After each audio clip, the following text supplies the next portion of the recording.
ជំរាបសួរពុកម៉ែបងប្អូនថ្ងៃនេះ Channel និទានរឿងខ្មោចតាមដងទន្លេសាបបានវិលមកវិញហើយមានរឿងមួយដែលនិយាយតាំងពីឆ្នាំ1820នៅតាមដងទន្លេសាបអញ្ចឹងជំរាបសួរពុកម៉ែបងប្អូនថ្ងៃនេះពុកម៉ែបងប្អូនសុខសប្បាយទេអរគុណដែលពុកម៉ែបងប្អូនបានតាមដានស្ដាប់ Channel របស់ខ្ញុំបាទឥឡូវខ្ញុំចាប់ផ្ដើមនិយាយរឿងដូចទៅអញ្ចឹងបងប្អូននៅក្នុងឆ្នាំ1820កណ្ដាលទន្លេសាបមានភូមិនេសាទតូចមួយឈ្មោះខ្ញុំហ៊ានបញ្ចេញឈ្មោះទៅបងប្អូនព្រោះភូមិហ្នឹងនៅឈ្មោះលើនៅសំថ្ងៃលើអញ្ចឹងចាត់ទុកថាភូមិនៅមាត់ទន្លេសាបចុះនៅតាមទន្លេសាបចុះពេលថ្ងៃភូមិនេះស្ងប់ស្ងាត់មានសំឡេងក្មេងលេងនិងក្លិនផ្សែងអាំងត្រីតាមមាត់ទឹកអភិធ្វើអាំងត្រីឆ្អើធ្វើអីហ្នឹងហើយត្រីងៀតទេរស់ទេអីគេកាត់ធ្វើត្រីងៀតហាលប៉ុន្តែពេលយប់អ្នកភូមិគ្រប់គ្នាតែងបិទទ្វារលឿនមិនហ៊ានចេញទៅណាឆ្ងាយឡើយមូលហេតុគឺពួកគេខ្លាចរឿងមួយរឿងខ្មោចស្រីលើទូកកាលនោះមានស្ត្រីម្នាក់ឈ្មោះស្រីនាងគឺជាស្ត្រីស្រស់ស្អាតស្លូតបូតនិងឧស្សាហ៍ព្យាយាមនាងរស់នៅជាមួយម្ដាយចាស់ក្នុងខ្ទមតូចក្បែរមាត់ទឹកថ្ងៃណាក៏ដោយនាងតែងជួយស្ទូចត្រីដាំបាយនិងយកត្រីទៅលក់នៅផ្សារទឹកនាងធ្វើត្រីឆ្អើត្រីងៀតផ្អកប្រហុកនាងធ្វើបានគ្រប់យ៉ាងក្នុងការងារនេសាទហើយនឹងចិញ្ចឹមត្រីចិញ្ចឹមអីចឹងសម័យហ្នឹងយើងមិនដឹងច្បាស់ទេមនុស្សជាច្រើនចូលចិត្តនាងប៉ុន្តែពេលក្រោយស្រីនាងបែរជាមានផ្ទៃពោះដោយគ្មានអ្នកណាដឹងថាឪពុកកូនជានរណាអ្នកភូមិចាប់ផ្ដើមនិយាយដើមនាងជាស្រីអាក្រក់គ្មានប្តីតែមានកូនភូមិយើងនឹងមានគ្រោះចង្រៃពាក្យទាំងនោះដូចកំបិតកាត់បេះដូងនាងរាល់ថ្ងៃទោះនាងខំអង្វរនឹងយំប្រាប់នាងត្រូវបរិះម្នាក់បោកប្រាស់ក៏គ្មានអ្នកណាជឿឡើយពេលកូននាងកើតអ្នកភូមិកាន់តែស្អប់នាងក្មេងៗក្នុងភូមិគប់ដុំថ្មទៅលើខ្ទមនាងហើយស្ត្រីចាស់និយាយថាកូននាងជាកូនអពមង្គលថ្ងៃមួយមេភូមិបានប្រមូលអ្នកភូមិទាំងអស់យើងមិនអាចទុកស្ត្រីនេះនៅក្នុងភូមិយើងបានទេនៅក្រៅមេឃភ្លៀងធ្លាក់ខ្លាំងអ្នកភូមិបានបណ្ដេញស្រីនាងនិងកូនតូចចេញពីភូមិនាងយំអបកូននិងសុំកន្លែងស្នាក់នៅតែគ្មានអ្នកណាអាណិតនាងឡើយព្រោះសម័យមុនគេជឿលើអបិយជំនឿនិងប្រភេទអពមង្គលពេលស្អីឲ្យតែមានចឹងគឺគេហើយអពមង្គលប៉ុន្តែបើប្រុសវិញអត់សូវទេខុសមួយក៏គេមិនសូវដែរមើលស្រីវិញគឺស្អីក៏អពមង្គលសំបីតែសក់វែងក៏មិនបានខ្លាចវែងមករំករំអី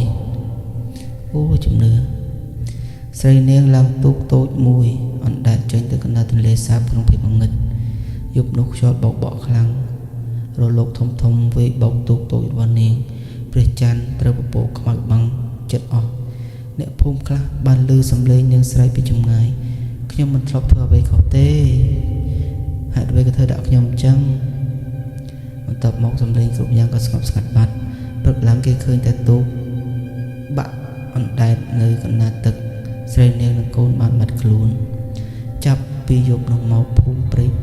រឡំខ្ញុំសូមរៀននិយាយចេញឈ្មោះចាប់ដើមមានរឿងចម្លែកអ្នកនេសាទដែលចេញទូកពេលយប់តែងឮសំឡេងកូនយំក្នុងអាប់ដំបូងសំឡេងនោះស្រាម៉ែ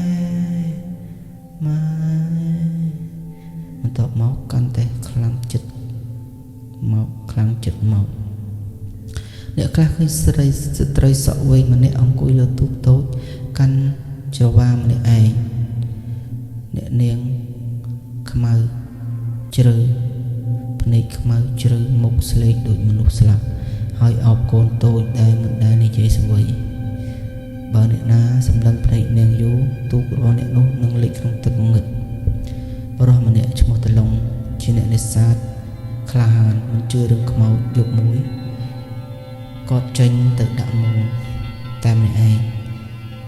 កណ្ដាលត្រៀតគាត់បានឃើញទូកតូចមួយដែលតាមអាប់ស្ត្រីម្នាក់អង្គុយបែរខ្នងហើយមានសំឡេងក្មេងតូចយំអំឡុងតាឡុងសូមបិទទៅតាឡុងស្រែកសួរអ្នកណានៅទីនោះស្ត្រីនោះបែរមុខយឺតភ្នែកនឹងខ្មៅ ទាំងមូលមាត់រហែកដល់ត្រជានិងទឹកខ្មៅហូរចេញពីមុខតែលងភ័យរហូតធ្លាក់ពីលើទូកអ្នកភូមិបានរកឃើញគាត់នៅព្រឹកឡើងអណ្ដែតលើទឹកភ្នែកបើកធំហើយមាត់គាត់នៅតែរអ៊ូថានាងមកយកកូនវិញនាងមកយកកូនវិញនាងមកយកកូនវិញបន្ទាប់ពីហេតុនោះគ្មាន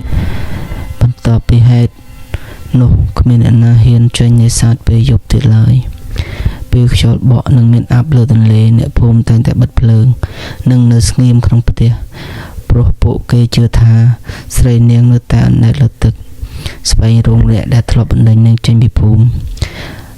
ហើយនៅពេលអ្នកឮសំឡេងកូនយំកណ្ដាលទឹកកុំបែរទៅមើលព្រោះទូកខ្មោចនោះប្រហែលជាកំពុងនៅពីក្រោយអ្នកឬនៅពីមុខអ្នកឬក៏នៅចំហៀងដែលយើងមើលមិនឃើញប៉ុន្តែបើយើងងាកទៅឃើញហើយនោះហើយគឺជាស្រីនាងបន្ទាប់មកគ្មានអ្នកណាហ៊ានអុំទូកពេលយប់ពី3ខែរហូតដល់លើគេអញ្ជើញគ្រូខ្មោចអាចារ្យអីជាច្រើនអ្នកប៉ុន្តែនៅតែមិនឈ្នះនាងព្រោះហើយនាងមានកំហឹងក្នុងចិត្តជាខ្លាំងជាមួយអ្នកភូមិបន្ទាប់មកគេក៏បានអញ្ជើញព្រះសង្ឃនិមន្តព្រះសង្ឃមកសំទោសបាននិមន្តព្រះសង្ឃមកដើម្បីបង្ក្រាបខ្មោចនាងស្រីនាងនឹងឯងប៉ុន្តែព្រះសង្ឃខុសពីគ្រូខ្មោចដតីគ្រូខ្មោចដតីតែងតែបើសិនជាឈ្នះនាងគឺពេលខ្លះយកនាងមកធ្វើជាអាជីវកម្មអាចសូត្រនាងយកមកប្រើចងនាងយកមកប្រើឃុំនាងនៅក្នុងក្រឡឬក៏បំបែកប្រលឹងនាងព្រោះគ្រូខ្មោចពេលខ្លះគាត់មិនមានចិត្តដូចព្រះសង្ឃទេអាចនឹងមានចិត្តកាចសាហាវដើម្បីចង់តែឈ្នះប៉ុន្តែសម្រាប់ព្រះសង្ឃវិញគាត់មានចិត្តមេត្តាគាត់សូត្រធម៌បញ្យលពីធម៌ព្រះបង្ហាញផ្លូវ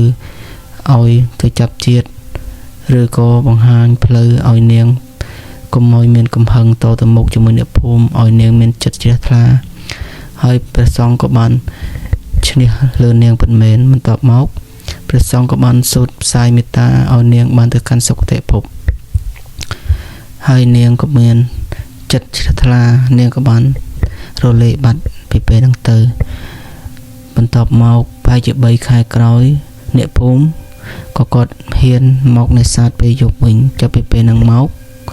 ក៏គ្មានអ្នកណាបាននិយាយថាឃើញនាងស្រីនាងអុំទូកពេលយប់ឬលងបន្លាចអ្នកភូមិទៀតឡើយហើយបងប្អូនទាំងអស់គ្នាមានអារម្មណ៍យ៉ាងណាដែរអាចខមមិននៅក្នុងនោះបានពីចរិតអ្នកភូមិទាំងឡាយដែលស្អប់ខ្ពើមមនុស្សដែលគ្នាមិនដឹងអីពេលខ្លះមនុស្សស្រីហ្នឹងគាត់មិនបានទៅខូចខលតែគេបានចាប់បង្ខំនាងធ្វើបាបនាងដល់ពេលសម័យហ្នឹងគ្នាក៏មានកូនកំពុងធ្វើម៉េចក៏តាមនឹងហើយពយល់បណ្ណាកុំចេះស្ដាប់នឹងជាកំហុសមួយដែលបណ្ដាលឲ្យនាងស្លាប់ហើយធ្វើឲ្យអ្នកភូមិពិបាកវិញដល់សពថ្ងៃនេះជាគំនុំសងសឹកគ្មានបានឲ្យមកវិញទេមានតែទៅហើយនឹងមកបានបងប្អូនយល់យ៉ាងណាអាចខមមិនក្នុង channel ខ្ញុំបាទហើយជួយ subscribe channel ខ្ញុំមួយផងបងប្អូនហើយក៏សូមជម្រាបលាបងប្អូនតែប៉ុណ្្នឹងអរគុណ